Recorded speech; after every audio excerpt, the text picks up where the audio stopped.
Greetings, ladies and gentlemen. Welcome back to the middle of the order, and technically this should be our 100th episode. So if you're here, thank you so much. Hopefully you've been around for at least some of the episodes besides this one. Today we're continuing with our TOPs, and we're talking about the San Diego Padres, who, might I just say, they've done a lot this offseason, but has it been enough? We'll have to talk and find out, because last year was not the year they had hoped for. One game above 500, they finished 82-80. They were 13th in runs for, and how about second in ERA and second in runs against. The pitching was great last year. The bullpen was great, but they just couldn't win games. They lost a lot of extra inning games. They were just not clutch, and with the star potential they had, the star talent, it's real unfortunate for the Padres last year. They finished third in the NL West, ninth in the NL as a whole, and 17th in MLB. The Padres should have had the 15th pick, and they will have the 25th pick, which is technically what they should have because they are over the luxury tax, so they fall down 10 spots in the draft. Let's take a look at who they added. A couple of players from the MVP and I believe KBL, I'm not exactly sure. Yuki Matsui and Woo Suk-go for the bullpen. Both of those guys relievers. They come over. Kyle Higashioka, Michael King, Johnny Brito, and Randy Vasquez. All of those kind of come in from a certain trade, which we'll be talking about. Wandy Peralta, Luis Patino is back with the Padres. They traded him to the Rays, and they end up with him again now here. Jurickson Profar, they re-signed Inyel de los Santos, and a couple of fun non-roster invitee guys, Kyle Mitchell, Brad Miller, and Tim LaCastro. So quite the list of names added, but they lost quite the list of guys here. Seth Lugo and Michael Wacha, both of those starters, joined the Royals rotation. Nick Martinez is out, Luis Garcia out, Tim Hill, Rich Hill, Juan Soto, and Trent Grisham. That's the big two for sure. How about Blake Snell and Josh Hader? Another two elite pitchers there. Drew Pomeranz, G-Man Choi, Jose Iglesias, David Dahl, Austin Nola, Ben Gamble, Matt Carpenter, Garrett Cooper, Gary Sanchez. Oh my lord, obviously a lot of those guys, not the main producers on that team, but still MLB names that you should know. But definitely the big ones here, Juan Soto, Blake Snell, and Josh Hader are definitely a big trio to lose. And that kind of puts some question marks on the Padres entering 2024, because if they had those three guys and they only were one game above 500, what is losing those three guys going to look like for this team? Especially with the Giants getting Matt Chapman now. That wasn't part of my TOP for the Giants. I think the Giants could make a run for third now. Anyways, we're looking at the rotation of your Padres. The first two guys are the guys you know, Joe Musgrove and Yu Darvish. They've been around for a little bit here for the Padres. And the other three guys are the three guys they got in the Juan Soto trade. The main one being Michael King, that's a name you know. And then Johnny Brito and Randy Vasquez rounds up that rotation. The bullpen is as followed. Robert Suarez set to do the closing as of now. Then the two guys they received from the KBO and the Japanese League, Yuki Matsui and Woo Suk-go. Luis Patino listed as the bullpen for them as well. Wandy Peralta, Inyel de los Santos, Steven Wilson, and Tom Cosgrove makes up that Padres pen. The lineup is still good. Still looks good as ever. Leading things off, the right fielder, Fernando Tatis Jr.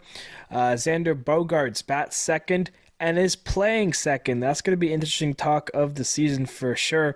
Jay Cronenworth listed as the third hole, batting third, playing first base. Manny Machado bats fourth at third base. Then Ha-Seong Kim moving and swapping with Xander from second to short as he is batting fifth in that lineup. The catcher, Luis Campusano. The left fielder, Jurickson Profar. Right now batting eighth, DHing, it's Jackson Morrell.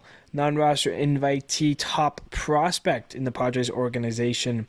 And then rounding off that lineup, batting ninth, the center fielder Jose Azocar. The bench features Kyle Higashioka, Iguri Rosario, I hope I pronounced that right, Matthew Batten, and then non-roster invitee guy Cal Mitchell, backup outfielder. Small stint with the Pirates before getting let loose.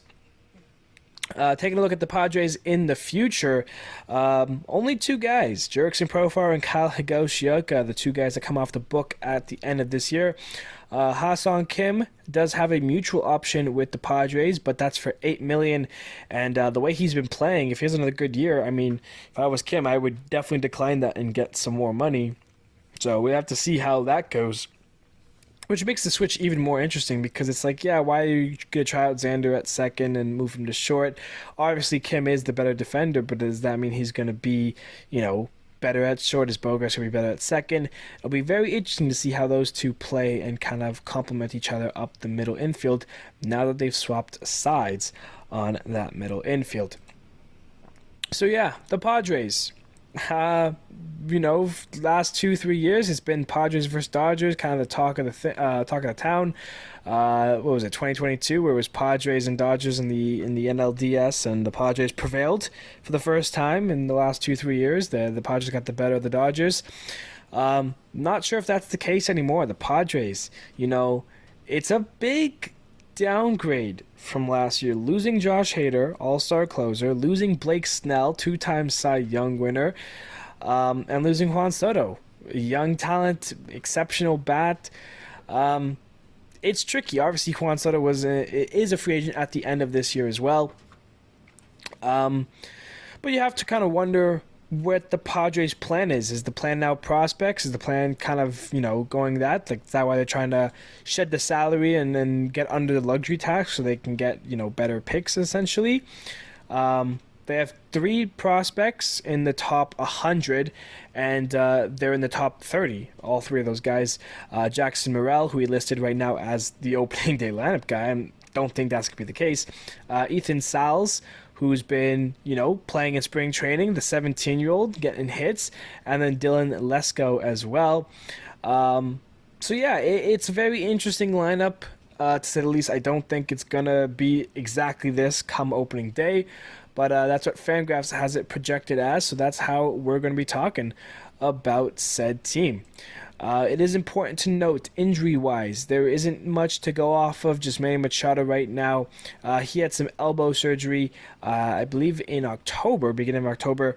He is questionable, but should be projected for the 26-man rotation roster and be good for opening day. Of course, the Padres and Dodgers opening day gets starts a little earlier because they have the Seoul series, which I believe is in 2 weeks now. 2 weeks today, even. I think it's the 20th and the 21st, or maybe the 21st and 22nd. Either way, in 2 weeks, there'll be these two teams playing in baseball. Very exciting stuff there. And, speaking of the Padres, let's talk about some of these players, some of the stars. And how about Fernando? What a comeback he made last year in 2022. Excuse me, not last year, but in 2022. He did not play due to injury and a PED suspension. So 2023, he came back from a year off where he was an all-star and finished third in MVP voting with the Silver Slugger. And it was pretty good this year as well. Not the same Tatis we had seen in 2021 with 42 home runs and a 975 OPS. The first time in his OPS didn't start with a 9. His OPS finished at 770. He had 257 batting average, 25 home runs, still 78 RBIs. So it's still productive in 141 games, just not as productive as 2021. And that could be said for a lot of the Padres. That's why they struggled. That's why their runs were so low. And, that's why they didn't make playoffs. He finished 14th in MVP, won a Gold Glove in right field for the first year he was playing in right field, too. Let's just point that out there. It's definitely interesting to see Tatis kind of downgrade in a sense of his hitting aspects. He played the most games he had in a single career, from 84 to the 59 in COVID year to the 130 to now 141. So that's a good sign that he was able to stay healthy essentially, besides his off days. And if he has that jump in his step again entering 2024 and can kind of get off to a hot start, I think we're talking about a good Fernando Tatis. I think he's still a great player and one of the best shortstops in the game. Excuse me, not shortstops anymore. He's a right fielder. But yeah, he's a great player and definitely the star and face of that Padres franchise. But he is not alone, because Manny Machado is there as well. Manny Machado, one of the longer tenured guys here in baseball. He debuted in 2012. He's entering his 13th year in the big leagues, and he's only 31, and he's still putting up great numbers. 2022, he finished second in MVP voting, just above Tatis. Was an all-star. Last year, same thing as Tatis, the numbers slipped. A 782 OPS, the lowest his OPS has been since 2017 in what was his last full season with Baltimore. But still hit 30 home runs and 91 RBIs. He had a 258 batting average in 138 games. And he's a great fielder still. So Manny Machado, Fernando Tatis, those are the stars there in the lineup. The stars in the rotation, though, is where you kind of want to put a little bit more of a question mark on. Joe Musgrove. Last year, he'd had some injuries that he was dealing with, but when he was playing, he was great. 10-3, 17 games played or started, a 3.05 ERA, 97 innings pitched, 97 strikeouts, striking out a batter per inning. And was a very solid guy when he was healthy and kind of helped the Padres win those games. But of course, going down helped them, or made them struggle in a way, without him pitching every fifth day. And then, of course, Yu Darvish, another one of those long tenured guys, debuting in 2012 with the Rangers. He's had an up and down career, high ups when he first started with Texas, then towards the end of Texas and, Dodgers and Cubs days, he fell back down with the Padres. He's been pretty average, and he's been a good middle of the rotation type guy. Last year, he was 8-10 record, a 4.56 ERA in 24 starts, 136 innings pitched, and 141 strikeouts. For me, Darvish's success has always been when he limits home runs. 2020, obviously shortened year, but he made 12 starts with the Cubs and only gave up 5 home runs. And his ERA that year was 2.01. He finished second in Cy Young, just behind Trevor Bauer. Let's bring him back into the MLB, please. A little shout out there. But yeah, as a whole, the Padres team is kind of question marky. We got the dynamic duo in Tatis and Machado. We got the dynamic pitching duo. We have the middle infield duo. I mentioned that. Ha-Seong Kim now playing shortstop fully. Last year, 152 games played, 17 home runs, a 260 batting average, 749 OPS, Gold Glove winner, 14th in the MVP voting. Meanwhile, Xander Bogaerts on the other side at shortstop last year, his first year in San Diego. He started the year very cold, but he did turn it on towards the end of the year. 19 home runs, a 285 batting average, a 790 OPS.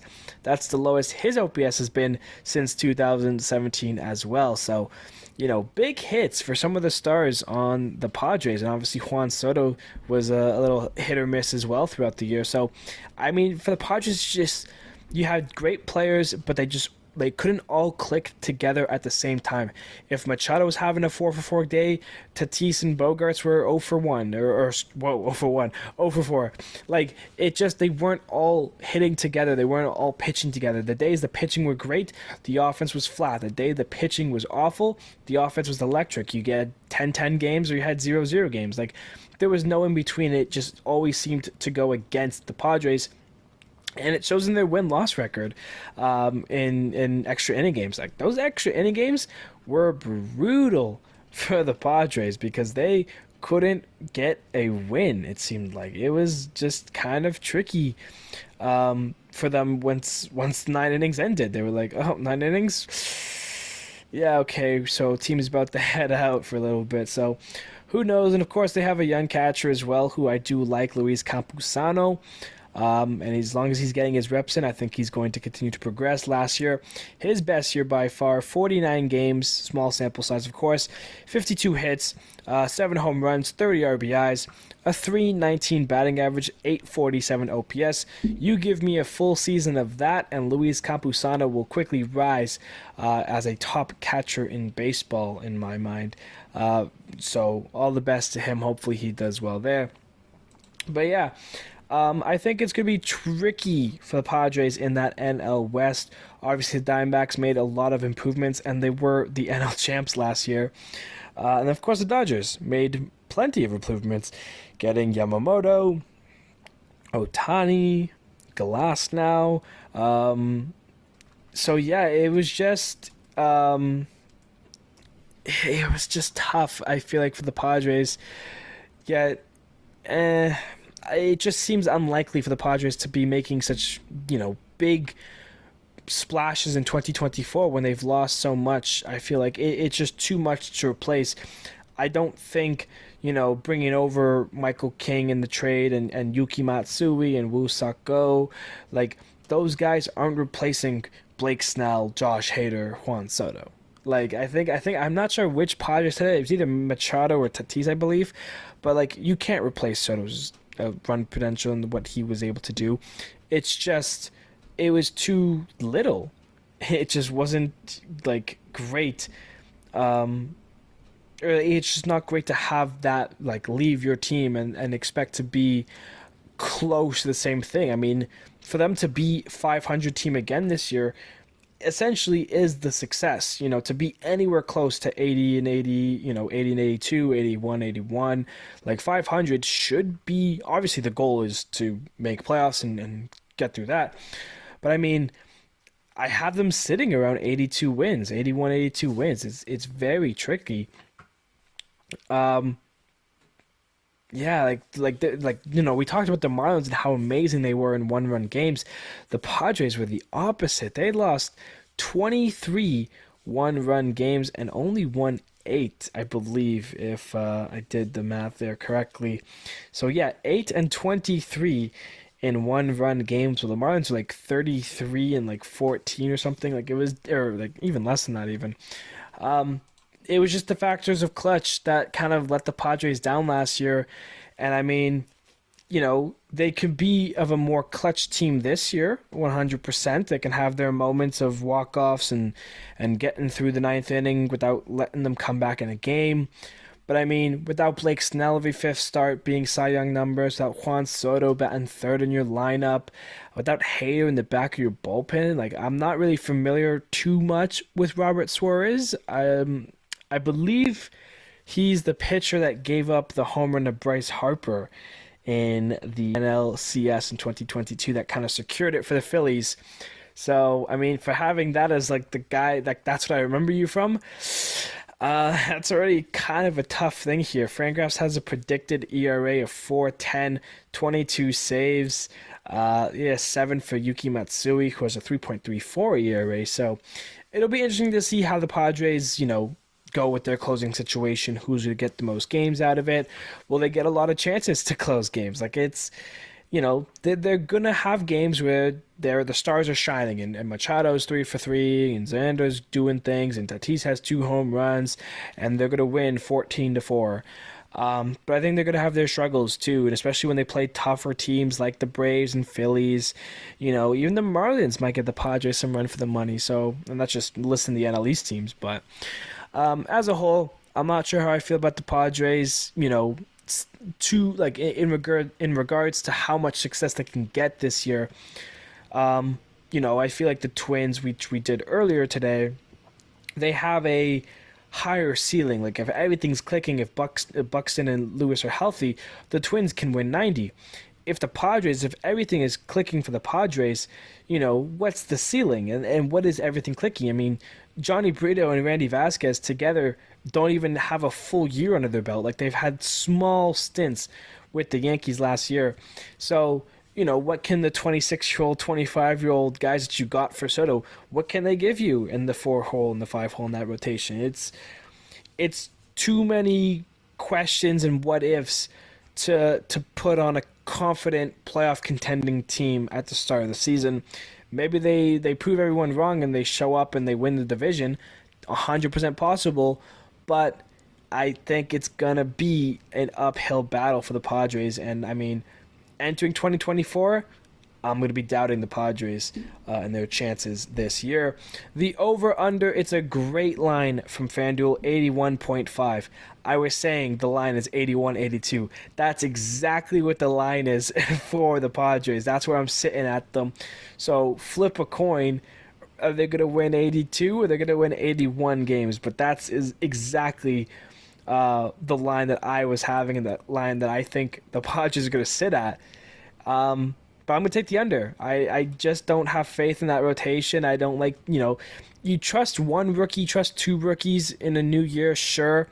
But right now, Fangraphs has them, 1, 2, 3, 4 rookies, Jackson Morrell, obviously top prospect. Those two young guys, the two players, the KBO and JPN guys, Yuki Matsui and Woo-Suk Go, they're putting a lot of faith on guys who have yet to really have full potential in the major league.